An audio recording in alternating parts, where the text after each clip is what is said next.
그 부인은 앞으로 다가와 나에게 손을 내밀 것 같았다. 그 부인의 얼굴에는 자상함이 넘쳐 흘렀고 상냥한 미소가 양쪽 밤에 살짝 떠올라 있었다. 그래서 나는 더 이상 가만히 있을 수가 없었다. 나의 아버지는 무슨 이유인지 모르지만 그 문 곁에 머리를 숙인 채 서 계셨다. 그러나 나의 가슴은 뭉클해지고 목이 후끈거리면서 나는 아름다운 부인을 향해 달려가 그의 목에 매달리면서 나의 어머니에게 하는 것처럼 키스를 하지 않을 수가 없었다. 가냘픈 몸매를 가진 그 부인은 나를 안아주시고 머리를 쓰다듬어 주면서 입가에 미소를 지었다. 그런데 아버지께서는 나의 손을 잡아 끌더니 내가 버릇없게 굴었다고 야단을 치셨고 다시는 이런 곳에 데려오지 않겠다고 말씀하셨다.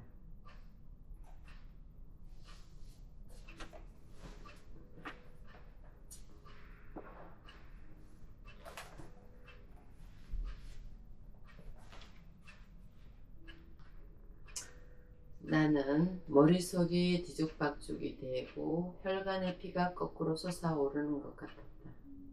그러한 아버지의 처사가 부당하게 생각되었기 때문이다. 나는 공작 부인을 쳐다보며 그분이 나를 옹호해 줄 것이라 생각했으나 부인의 얼굴에는 다정하면서도 엄숙한 표정이 어려 있었다. 그리고 나는 방 안에 앉아 있는 사람들을 빙 둘러보았다. 그들이 나의 편을 들어줄까 하고 생각하였던 것이다. 그러나 그들은 모두 나를 향해 껄껄거리며 웃고 있었다. 나는 눈물이 핑 돌았고 그 순간 문 밖으로 뛰쳐나왔다. 계단을 내려와 보리수 나무 곁을 지나 집으로 달려오자마자 나는 어머니의 품에 안기며 흐느껴 울기 시작했다. 무슨 일 있었니? 대체 왜 그러는 거냐? 하고 어머니께서 물으셨다. 어머니, 조금 전에 공작 부인에게 갔었어요. 그 부인은 아름답고 자상한 분이었어요. 꼭 어머니 같은 분이었었어요. 그래서 나는 어머니에게 하듯 그분의 목을 껴안고 키스를 하고 말았어요. 아, 그래? 하고 어머니는 놀라셨다. 그런 짓은 하지 말 걸 그랬구나. 그분은 남인데다 신분도 높은 고귀한 분이니까 말이다. 남이라는 것은 뭐예요, 어머니? 하고 나는 물었다. 누구든지 나를 귀여워해주고 친절한 눈길로 보아주는 분이라면 좋아해도 괜찮지 않나요? 좋아하는 것은 물론 괜찮지만 그것을 겉으로 나타내서는 안 되는 것이란다. 사람을 좋아하는 것이 잘못된 일인가요? 하고 나는 다시 물었다. 그리고 그것을 겉으로 나타내면 안 된다는 거예요? 내 말이 옳다마는 그래도 너는 아버지의 말씀을 따라야 한단다. 내가 좀 더 잘하면 그 이유를 알게 될 거야. 친절한 사람이라고 해서 아무 데서나 목을 매달려 키스하는 것이 왜 안 된다는 말이야. 알겠니?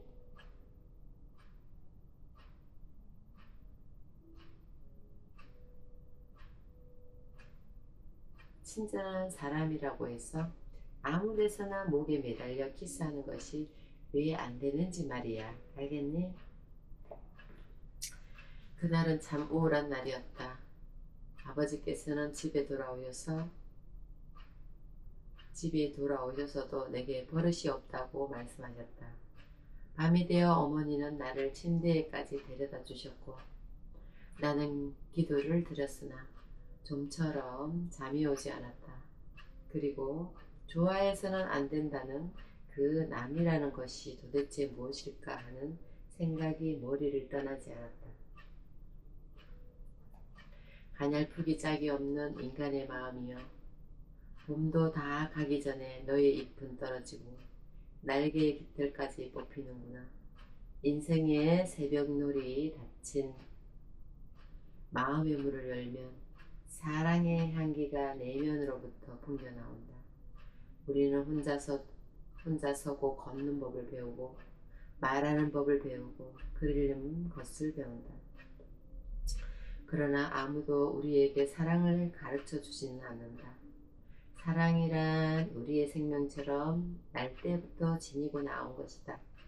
그것은 우리들 가슴 깊이 자리 잡고 있다.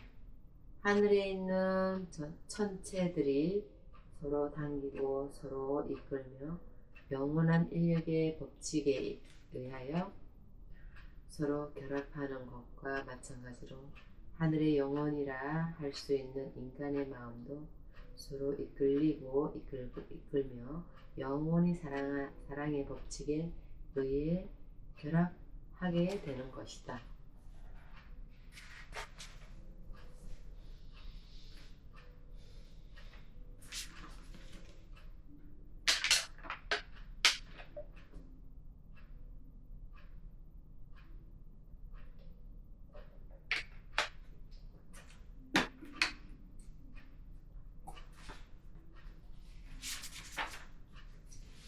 한떨기의 꽃도 햇볕 없이는 피지 못하며 한 사람의 인간도 사랑 없이는 살아갈 수 없는 것이다.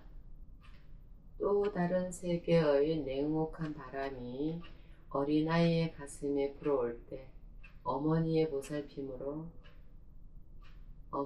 보살핌으로부터 그리고 아버지의 자애로움에서 따뜻한 사랑의 햇빛이 하느님의 빛처럼 비춰지지 않는다면 어린아이는 그 두려움을 어떻게 감당해 나갈 수 있겠는가?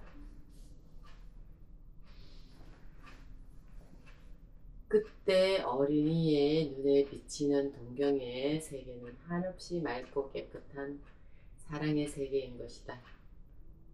그것은 온 세계를 감싸는 사랑이며 맑게 빛나는 눈동자가 그를 향해 빛날 때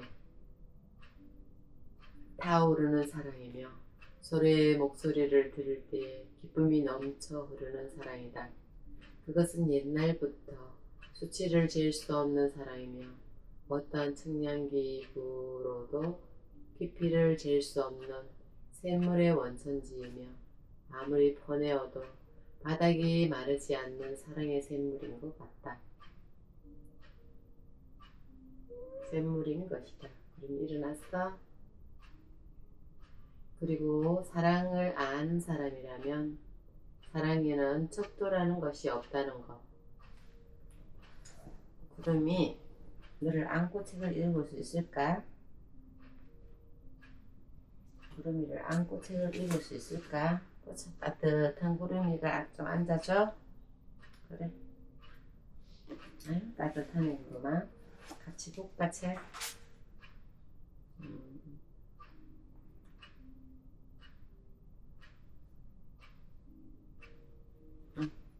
잠깐만.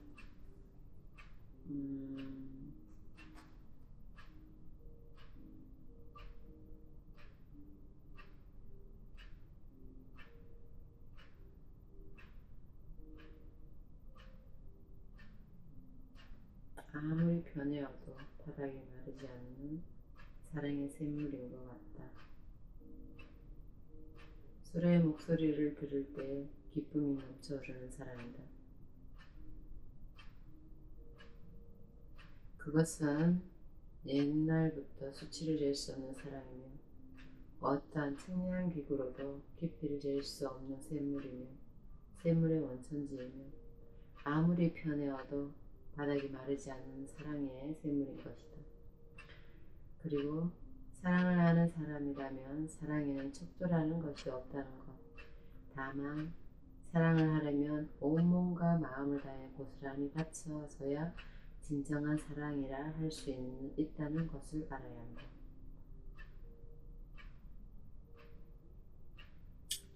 그러나 그와 같은 진정한 사랑은 우리가 인생의 절반도 채 살기 전에 다 없어지고 그토록 작은 부분만이 남게 되다니 어린아이들이 세상에 다른 사람이라는 존재가 있음을 알게 된다면 이미 그 아이는 어린아이라 할 수 없다.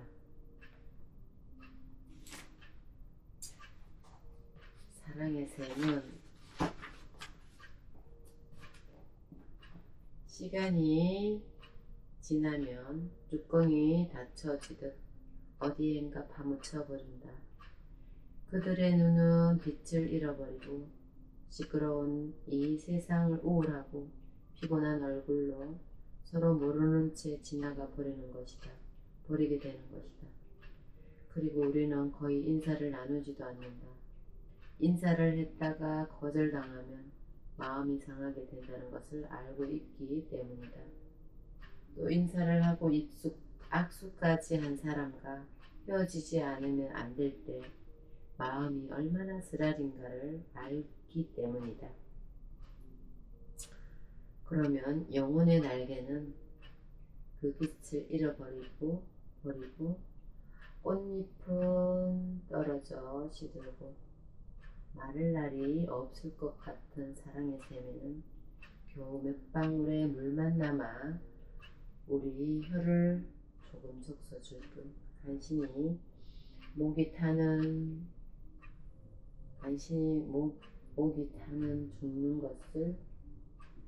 죽는 것을 면할 수 있게 할 뿐이다. 우리는 그 몇 방울의 물을 아직도 사랑이라 부르고 있다. 그러나 그것은 이미 어린아이처럼 진실되고 희망에 찬 사랑이 아니다.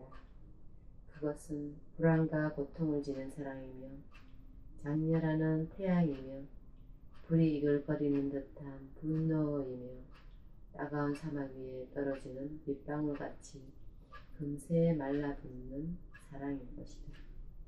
그 사랑은 요구하기만 하는 사랑이요 주는 사랑이 아니다. 내 것이 되어 달라는 사랑이요 결코 자기 자신을 모두 바치는 헌신적인 사랑이 아닌 것이다. 이기적인 사랑, 절망적인 사랑이 바로 그것입니다. 시인이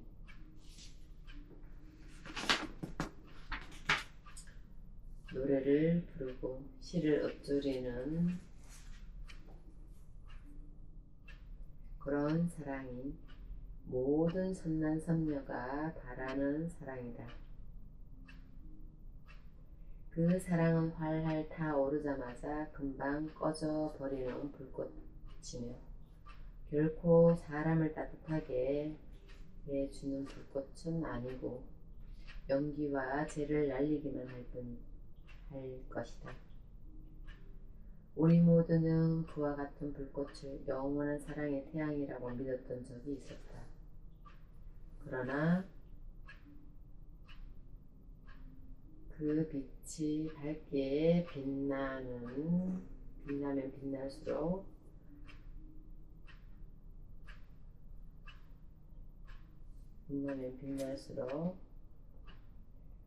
그 뒤쪽에 있는 어두움은 아무것도 보이지 않는 어둠이었다.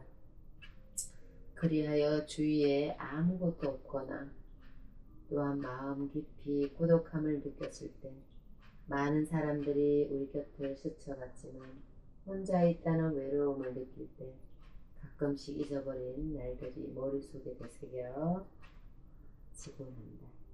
그지? 맞지? 그지? 그지? 그치? 우리는 그 감정이 무엇인지 알지 못한다. 왜냐하면 그것은 사랑도 우정도 아니기 때문이다. 당신은 나를 기억하시나요? 감각이 없는 냉정한 표정으로 길을 걷는 이에게 이렇게 말을 건네보고 싶을 때가 있다. 그럴 때는 사람과 사람과의 사이가 친형제나 아버지와 아들의 사이보다 혹은 절친한 친구 사이보다 더 가깝게 느껴진다. 그렇게 되면 다혜는 우리의 가장 가까운 이웃이라는 말이 성서의 오래된 잠언처럼 우리의 영혼 속으로 울려온다. 그런데 왜 우리는 아무 말 없이 그들 곁을 지나쳐 버려야만 하는가?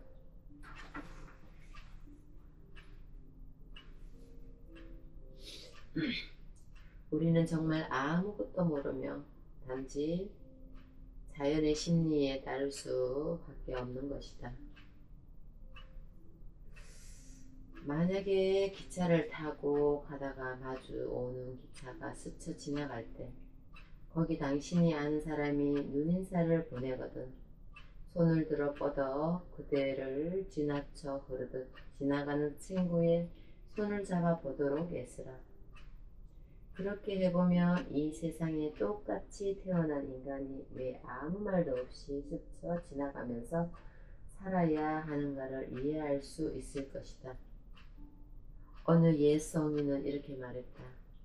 나는 침몰한 배의 조각들이 바다 위를 이리저리 떠다니는 것을 본 적이 있어. 그 중에 몇 개의 조각은 서로 만나 잠깐 동안 붙어 다녔으나 얼마 후 폭풍이 몰아쳐 오자 하나는 동쪽으로 하나는 서쪽으로 떠나가는 것이었어. 그것들은 그 이후 이 세상에서 다시 만나지 못하게 될 것이요. 인간의 운명도 그와 마찬가지입니다. 다만 그렇게 많이 부서진 배를 본 사람이 아무도 없을 따름이요.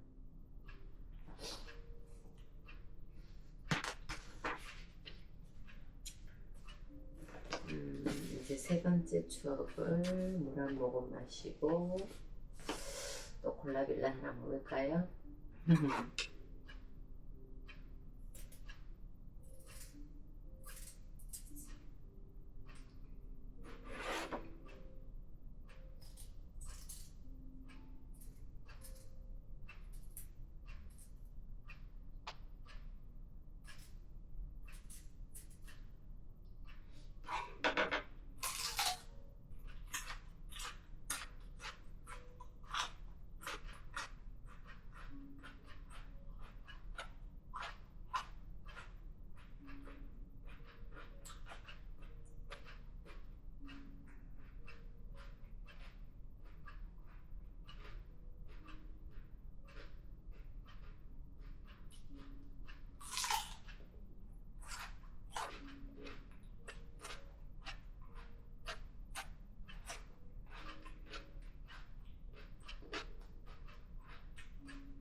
피곤하면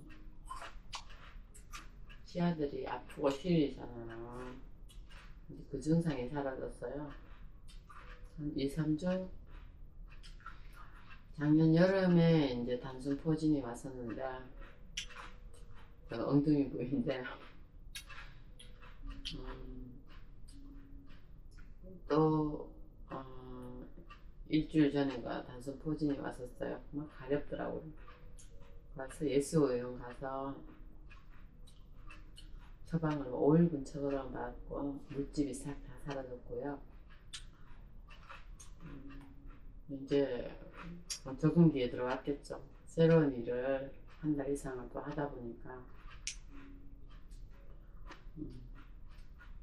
일반적인 운동이나 다른 일을 많이 할 수가 없었는데 한 달 이상은 운동을 안 하다가 1시간 정도를 했었었는데 그때부터 한 또 2주 이상을 또 몸살을 하는 거야. 단순 포진까지도 왔는데 이제 피로가 다 사라지는 것 같아요.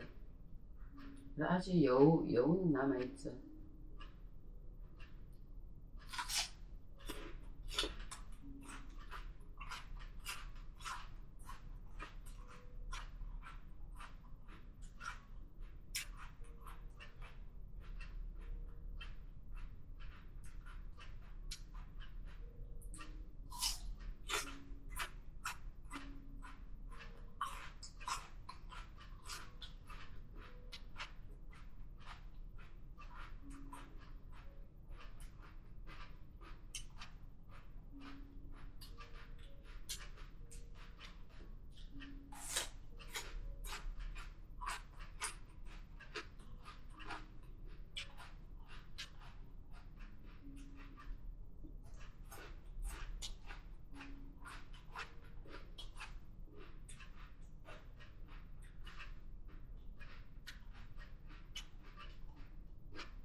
세 번째 추억을 읽어보도록 할게요.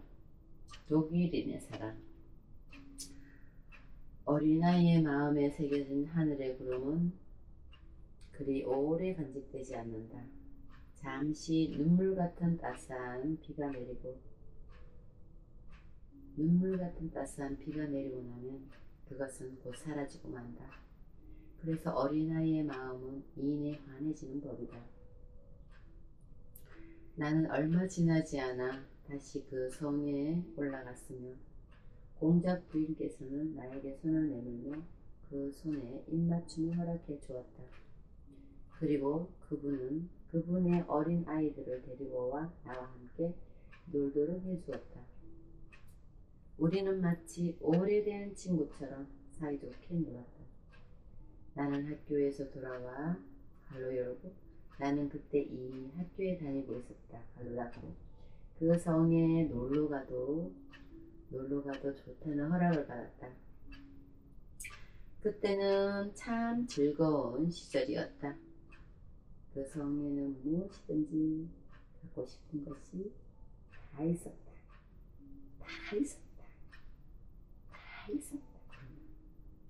응?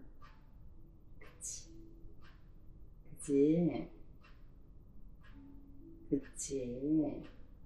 그러나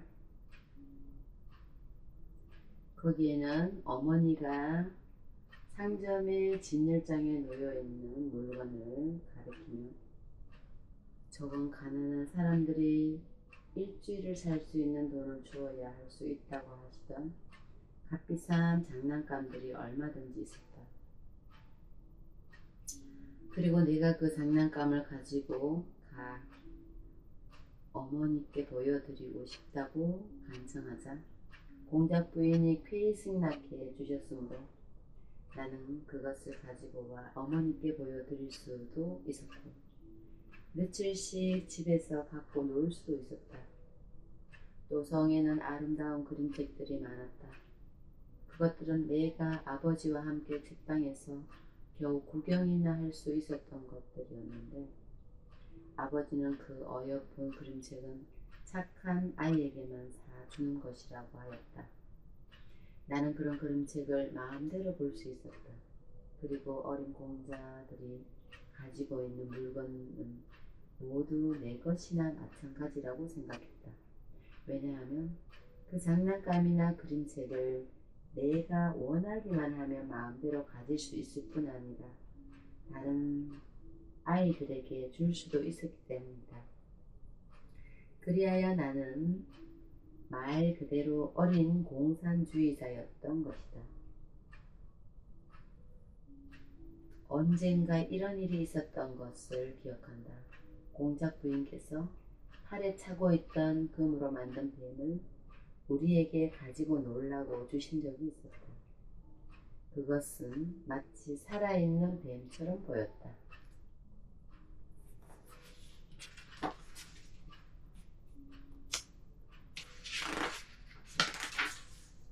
나는 그것을 가지고 집으로 돌아오면서 그 뱀을 나의 팔에 감고 어머니를 놀라게 해줘야지 하고 생각하였다. 그런데 도중에 만난 어떤 여자가 금으로 된 뱀을 보더니 좀 보여달라고 하였다. 그러면서 그 여자는 만일 이 뱀을 자기가 가질 수 있다면 남편을 감옥에서 구해낼 수 있을 거라고 말했다. 나는 그 여자의 말이 끝나자마자 생각해 보지도 않고 그것을 그 여자에게 주고 뛰어와 버렸다. 이튿날 큰 소동이 벌어졌다. 불쌍한 그 여자는 성으로 끌려와 울고 있었고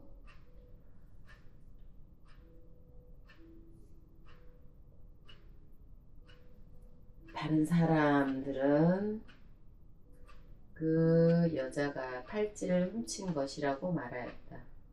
나는 몹시 화가 나서 그 팔찌는 그 여자가 훔친 것이 아니라 불쌍한 생각이 들어 내가 그 팔찌를 그 여자에게 준 것이라고 이야기하였으며 그 팔찌를 되돌려 받고 싶지 않다고 말하였다. 그런 일이 있은 후부터는 내가 집으로 가져가는 물건은 먼저 공작 부인에게 보여야만 했던 것을 기억하고 있다. 그러나 시간이 많이 지난 후에도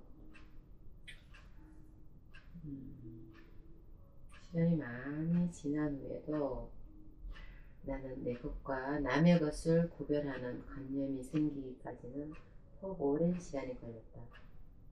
그것은 마치 빨간색과 파란색을 잘 구별하지 못하는 것과 같이 그 관념은 서로 엇갈리기만 했던 것이다.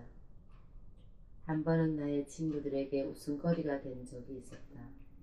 그 일을 생각하면 지금도 웃음이 나온다. 어머니께서 내게 사과를 사오라며 돈을 주신 적이 있었다. 그때 어머니가 주신 돈은 1그로센이었다. 그런데 사과값은 겨우 5페니였다. 5페니였다. 내가 사과값으로 1그레센을 주었을 때 사과 가게 주인은 매우 우울한 표정을 지으며 하루 종일 아무것도 팔지 못했기 때문에 거스른 돈이 없다고 말하면서 내게 사과를 1그릇에너치 다 사 주었으면 좋겠다고 하였다. 그때 나는 주머니 속에 5페니짜리 동전이 있는 것을 생각해내고 기쁨을 감추지 못했다. 그 어려운 문제를 해결할 수 있다는 사실 때문이었다. 그래서 나는 그 가게 주인에게 5페니 웃동전을 주면서 말했다. 자, 이 돈으로 제게 거스름 돈을 줄 수가 있겠지요? 그러나 그 가게 주인은 내 말뜻을 얼른 이해하지 못하고 나에게 1그로센을 돌려주며 5페니 동전만 받았다.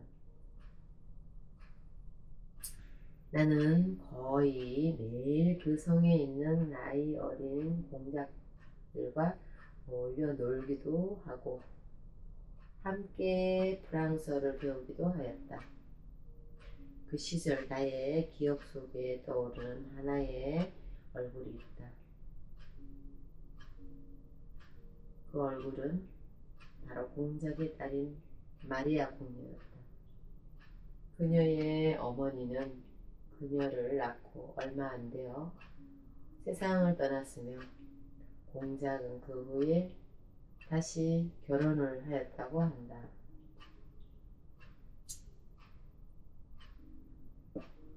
내가 그 소녀를 처음 만난 것이 언제였는지는 잘 기억나지 않는다.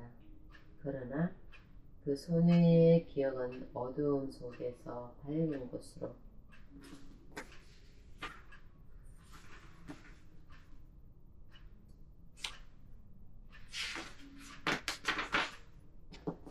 곳으로 나오는 것처럼 차츰차츰 또렷하게 떠올라왔다. 처음에는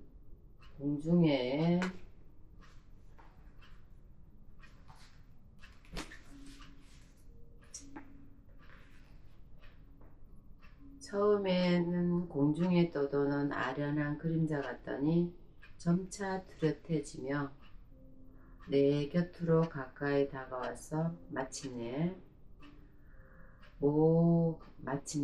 그 모습은 내 가슴에 폭풍우가 몰아치던 깜깜한 어둠이 갑자기 검은 베일을 벗어버리고 고개를 드는 달님같이 내 영혼 앞에 뚜렷이 나타난 것이었다. 그 소녀는 몸이 약하여 병상에 누워있는 적이 많았으며 말이 없었다. 내가 그녀를 만나러 가면 그녀는 언제나 병석에 누워 있었다. 그녀는 두 사람의 시중꾼이 끄는 침대차에 누운 채 우리들이 놀고 있는 방으로 옮겨져 왔으며 그녀가 피곤해지면 다시 그녀 방으로 데려가곤 하였다. 그 소녀는 눈처럼 하얀 옷을 입고 두 손은 깍지를 낀 채 누워 있었다.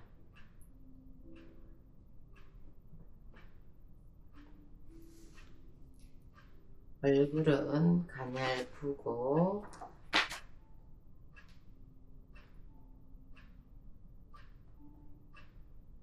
야위었으나 온화하고 아름다운 모습이었다. 그 중에서도 특히 두 눈은 말할 수 없이 깊이 신비스러웠다.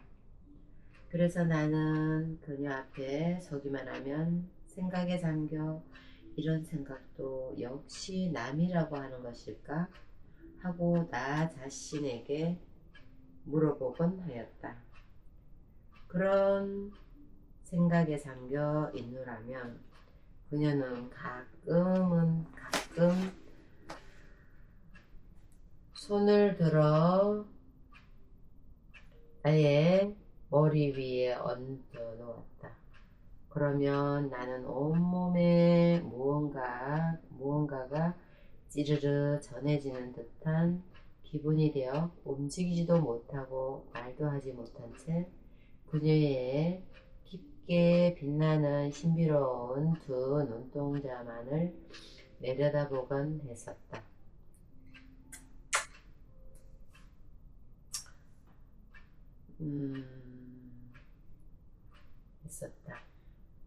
그 소녀는 우리와 이야기를 하지 않았었다.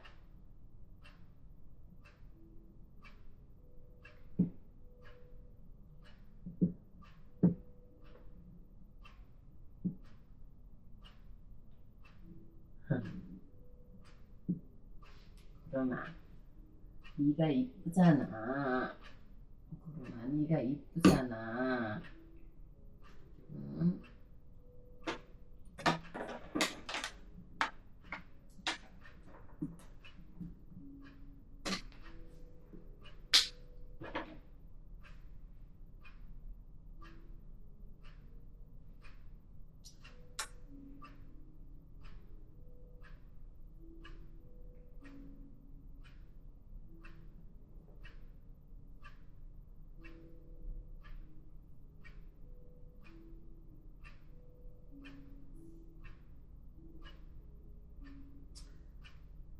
이런 사람도 역시 남이라고 하는 것일까? 하고 나 자신에게 물어보곤 하였다. 그런 생각에 잠겨 있노라면 그녀는 가끔 손을 들어 나의 머리 위에 얹어 놓았다. 그러면 나는 온몸에 무엇인가가 찌르르 전해지는 듯한 기분이 되어 움직이지도 못하고 말도 하지 못한 채 그녀의 깊게 빛나는 신비로운 두 눈동자만을 내려다보곤 하였다. 그 소녀는 우리와 이야기를 하지 않았지만 그 눈동자는 우리들이 놀고 있는 것을 하나하나 눈여겨보고 있었다. 그리고 우리가 아무리 날뛰며 시끄럽게 굴어도 불평하거나 화내는 적이 없었다. 그럴 때는 다만 두 손을 그 하얗고 깨끗한 이마에 얹고 마치 깊은 잠에 빠져든 사람처럼 두 눈을 꼭 감고 있었다.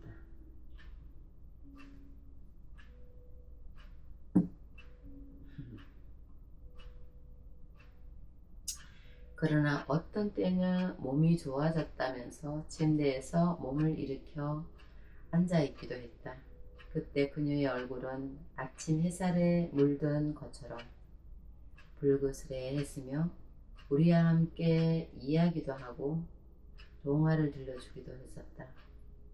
그 당시 그녀의 나이가 몇 살인지 나는 알지 못했다. 가냘픈 외모로 보면 어린아이 같아 보였지만 진지하고 차분한 태도로 보아 전혀 어린아이 같지 않은 느낌이 들 때도 있었다. 그래서 사람들이 그녀에 대한 이야기를 할 때는 무의식적으로 목소리를 낮추어 가만가만 이야기했었다. 모두들 그녀를 가리켜 천사라고 했으며 내가 들은 바로도 그 소녀에 대해서는 착하다거나 사랑스럽다는 말 이외에 다른 말은 듣지 못했다.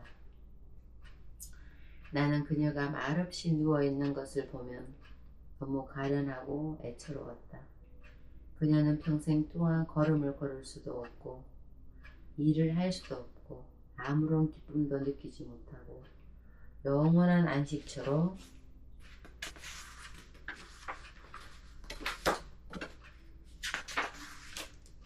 갈 때까지 병석에 누운 채 이리저리 옮겨 다닐 수밖에 없을 게 아닌가 하고 생각했다. 그럴 때면 나는 스스로에게 물어보곤 했었다. 도대체 그녀는 왜 이 세상에 보내졌을까? 차라리 조용한 하늘에서 천사들의 품에 안겨 편히 있는 것이 훨씬 나았을 텐데. 그러면 천사들은 그녀를 부드러운 날개 위에 태우고 하늘 높이 날아다녔을 텐데 하고 그런 생각에 잠길 때면 그녀의 고통을 조금이나마 덜어주기 위하여 그녀의 고통을 나누어 가질 수 있는 방법이 없을까 하고 생각해 보곤 했었다. 하지만 그런 생각을 그녀에게 고백할 수는 없었다. 왜냐하면 나는 그것을 어떻게 말해야 할지 몰랐기 때문이다.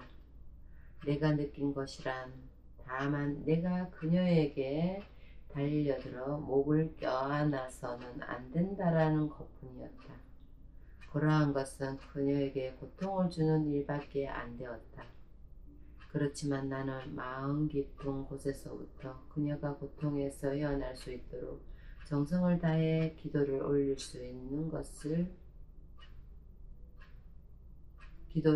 수 있을 것 같았다.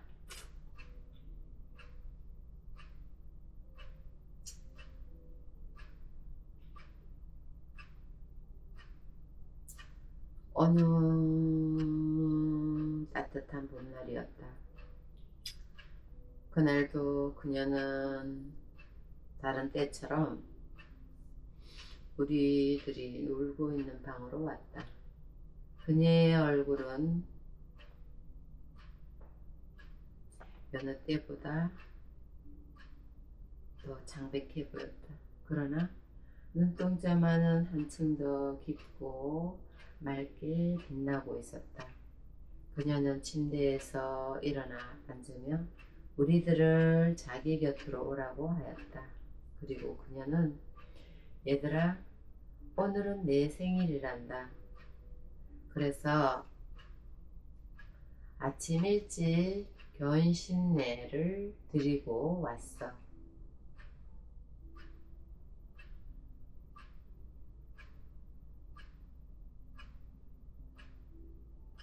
이제 언제라도 하나님 곁으로 갈 수가 있어. 라고 말하면서 미소를 지으며 자기 아버지를 바라보더니 말을 계속 이었다. 나는 언제라도 하나님께 불려가도 좋아. 물론 나도 너희들 곁에 오래오래 머물고 있고 싶지만 그러나 내가 너희들 곁에 떠난다 하더라도 나를 잊지 말아주었으면 하는 바람뿐이야. 그래서 그 선물로 오늘 너희들에게 예쁜 반지를 주려고 가지고 왔어. 하나씩 나누어 줄 테니 반지를 집게 손가락에 끼도록 해. 그리고 나중에 자라면 차례차례 다음 손가락으로 옮겨가도록 하고 마지막으로는 새끼손가락에 낄 때까지 그 반지를 간직해 주면 고맙겠어. 응? 이렇게 말을 하고 그녀는 자기 손가락에 끼고 있던 5개의 반지를 빼서 차례로 한 사람 한 사람에게 나누어 주었다. 그녀의 얼굴은 우수에 젖은 듯이 서글퍼 보였지만 아주 따스하고 다정스러워 보였다. 나는 그 얼굴을 보고 있으면 눈물이 쏟아질 것 같은 기분이 들어 두 눈을 꼭 감았다.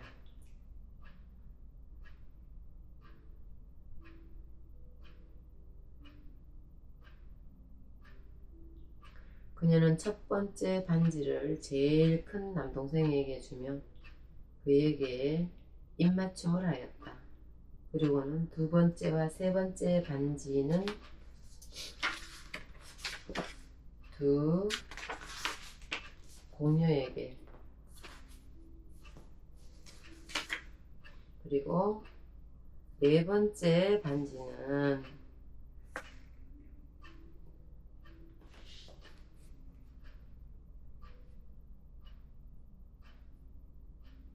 막내에게 주었다.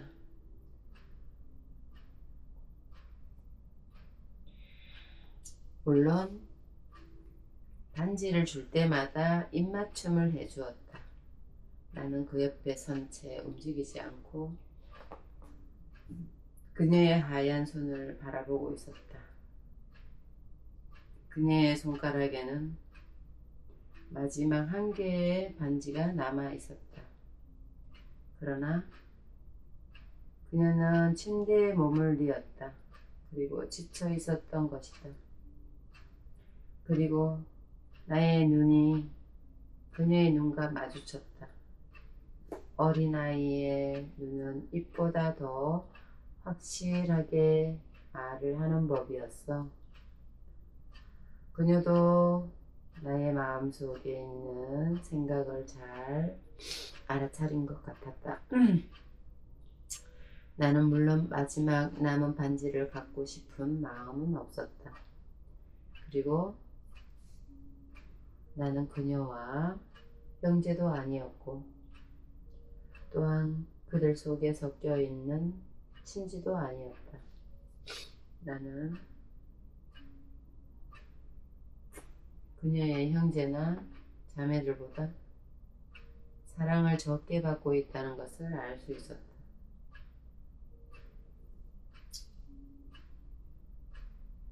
그래서 왠지 모르게 가슴이 쓰라린 것 같았고 혈관 하나가 끊어졌거나 신경줄이 끊어진 것 같은 기분이었다.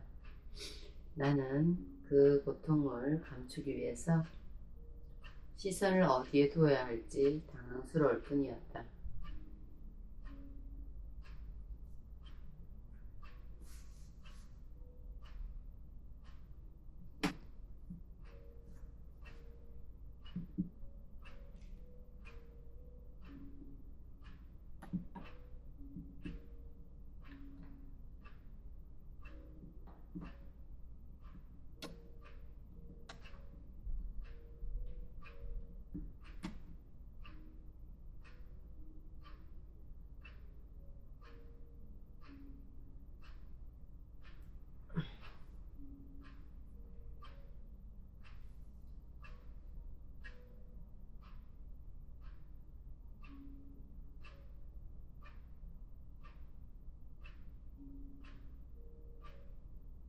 시선을 어디에 두어야 할지 당황스러울 뿐이었다. 그런데 그녀가 몸을 일으켜 세우고 그 하얀 손을 나의 이마 위에 올려놓았다. 그리고 나의 눈을 오랫동안 들여다보았다. 나는 마음속 전부를 그녀에게 내보인 것 같은 생각이 들었다. 그녀는 하나 남은 반지를 천천히 빼내어 내 손가락에 끼워주며 말했다.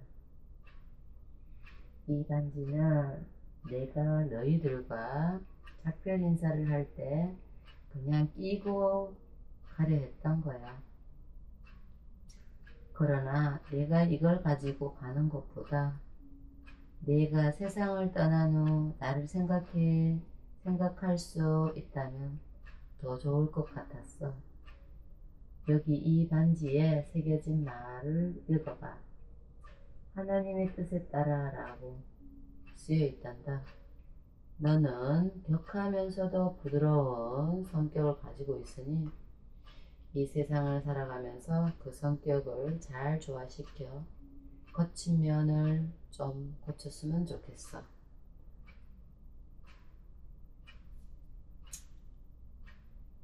그리고 그녀는 자기의 동생들에게 해주었던 것처럼 나에게도 똑같이 입맞춤을 해주었다. 그리고 그녀는 자기 동생들에게 해주었던 것처럼 나에게도 똑같이 입맞춤을 해주었다.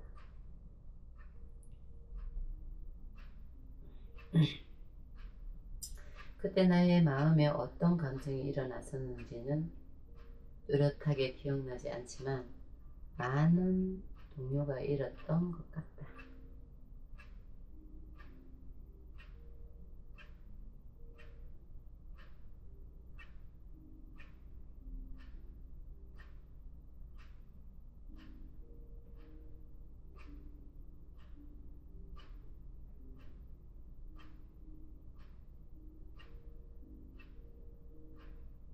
나는 그 당시 이미 조금 숙성한 소년이 되어 있었으므로 그녀의 부드럽고 아름다운 마음이 내 가슴에도 깊이 새겨졌던 것이다. 나는 소년이 사랑할 수 있는 만큼 그녀를 사랑하였다. 어릴 적 사랑은 나이 든 사람들보다 더 진실되고 순수한 사랑이기 때문이다. 어릴 적 사랑은 나이 든 사람들보다 더 진실되고 순수한 사랑이기 때문이다. 그러나 나는 그녀가 남이었어. 그녀에게 사랑한다는 말을 해서는 안 된다는 것을 알고 있었다. 그래서 그녀가 내게 하는 진지하고 진실한 말들이 귀에 잘 들어오지 않았다. 다만 나는 그녀의 마음과 나의 마음 가까이 와 있고 더 이상 가까이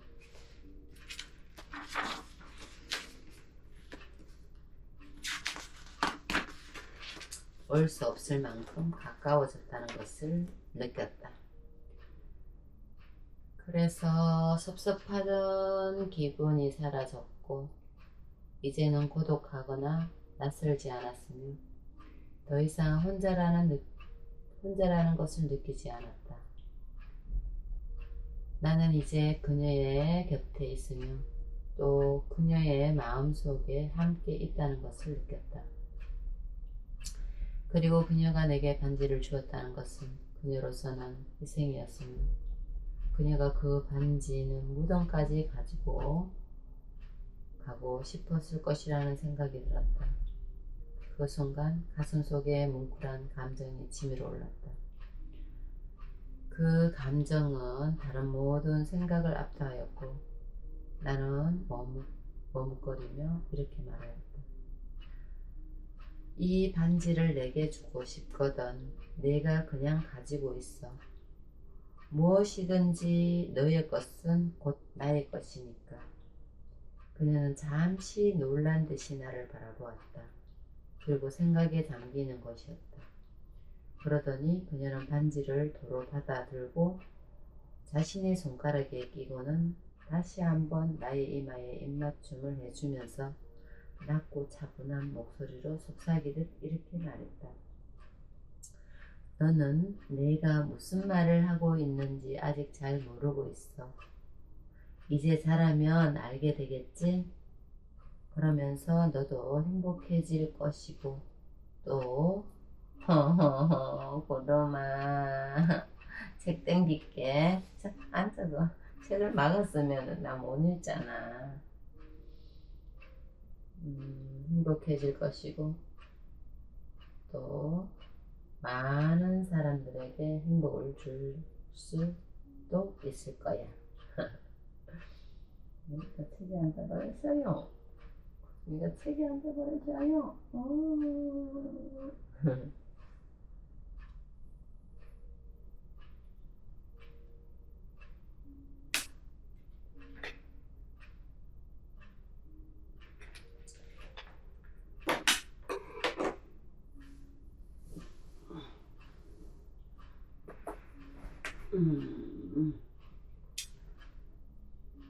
이제 네 번째 추억을 읽어보도록 하겠습니다.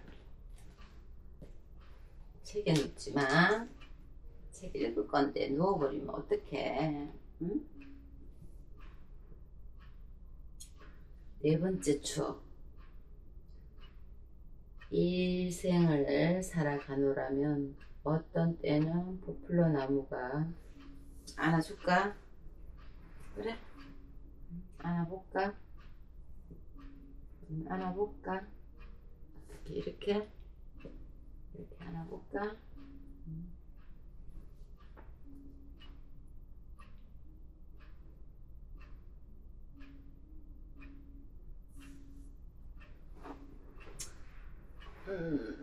일생을 살아가노라면 어떤 때는 포플러 나무가 서 있는 단조롭고 먼지 낀 길을 걸어가면서 자신이 지금 어디에 있는지조차 알지 못할 때가 있다. 그리하여 그때 추억은 자기가 무척 먼 길을 걸어왔으며 나이를 먹었다는 슬픈 감정 외에는 아무것도 남아있는 것이 없다. 인생이라는 강물이 조용히 흐르는 동안에는 그 강 자체는 항상 똑같은 강이며 다만 변하는 것은 강변에 있는 경치만이 바뀌어질 뿐이다.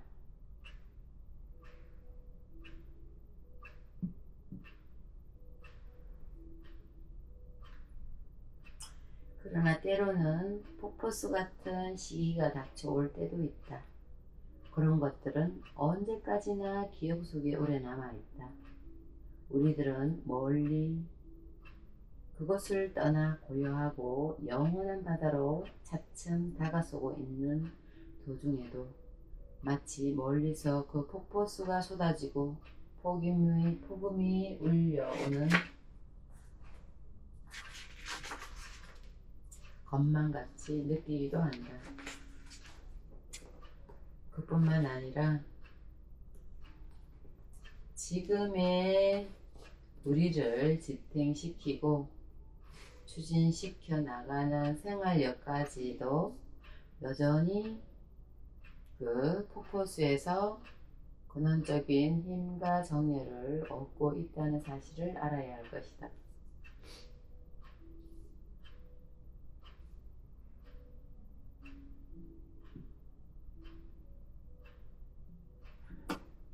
물이 쏟아졌다.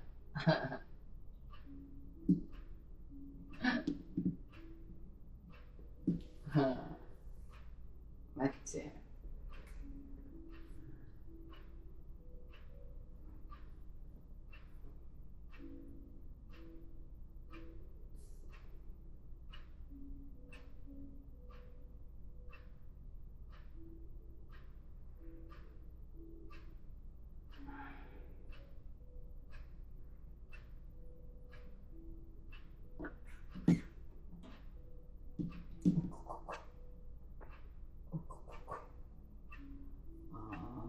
세로로 쓰다 보고 삼각대가 없다 보니까 조금 옮기려고 하니까 책에다가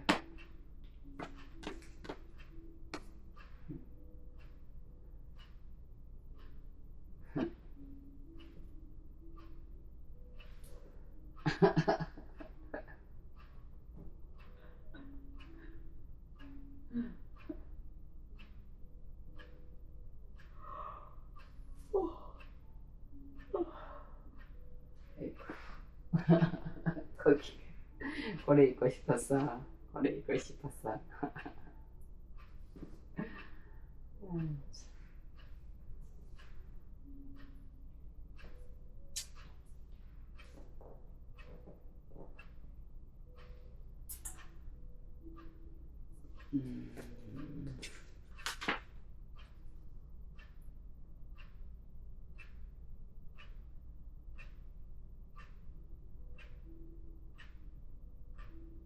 마치 멀리서 그 폭포수가 쏟아지고 폭음이 울려오는 것만 같이 느끼기도 한다.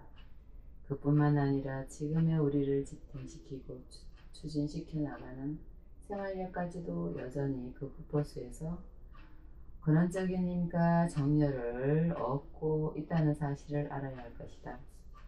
학창시절은 이미 지나가 버리고 대학생활의 그 찬란하던 시기도 지나가 버렸다.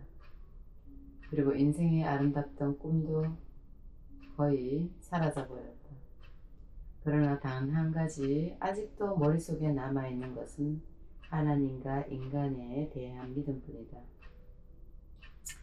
인생이란 어릴 적에 생각하고 상상했던 것과는 아마 다르겠지만 그 대신 나는 어떤 것보다도 기이한 영감을 얻었다. 그리하여 인생에 있어서 불가사의하다거나 또는 고통스러운 것 그 자체가 이미 이 세상에 하나님이 계시다는 것을 증명해주는 것이 되어버렸다. 하나님이 바라시지 않으면 아무리 하찮은 일도 일어나지 않으리라.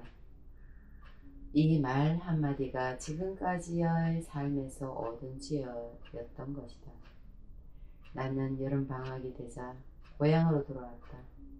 다시 고향으로 돌아온다는 것은 얼마나 기쁜 일인가.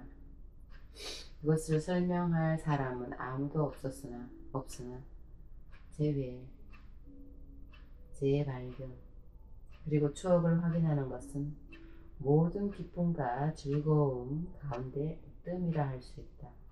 그리고 처음으로 보는 것, 처음으로 듣는 것, 처음 듣는 것, 처음 맛보는 것들은 아름답고 크고 상쾌한 것이다. 그러나 그것들은 너무나 생소해서 우리들을 놀라게 한다. 그리하여 우리는 거기서 안정을 얻을 수 없다. 그러나 여러 예전에 들었던 감미로운 멜로디를 다시 듣게 되면 마치 오래된 옛 친구를 만나는 것처럼 반갑게 느껴진다든지 또는 여러 해 만에 다시 드레스덴의 성모상 앞에 서서 어린 예수님의 따뜻한 시선이 우리의 마음속에 불러일으켜 주었던 그런 감동을 되새겨 본다든지 또는 한 송이의 꽃향기를 다시 맡아본다든지 또는 학창시절 이후로는 다시 생각해 보지도 않았던 음식을 맛본다든지 하는 것, 이런 것들은 우리들의 마음을 정말 즐겁게 해주는 기쁨이어서 우리는 현재의 인생을 더 기뻐하는 것인지 혹은 과거의 추억을 더 기뻐하는 것인지 분간할 수 없을 정도가 아닌가. 그리하여 오랜 세월이 지나고 다시 고향을 찾게 되면 약간의 흥분이 일고 마음이 들떠